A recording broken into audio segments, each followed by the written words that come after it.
Hello folks, welcome to Going Off Grid from Scratch. Your host here, Chris. Today's project is a throwout bearing, and I'm pulling the transmission and changing the clutch because it all went out. You have to take the bell housing off or no? Yeah, I gotta take the bell housing out. See if you folks got it right there. Okay. This time instead of pulling the transmission and the transfer case at the same time, I'm only pulling them both one at a time. Makes it easier, I think. Less weight on me.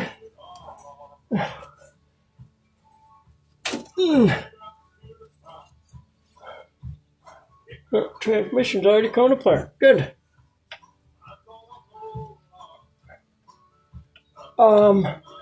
Dad, I'm gonna need a jack. That floor jack? Yep, I'm gonna need that other.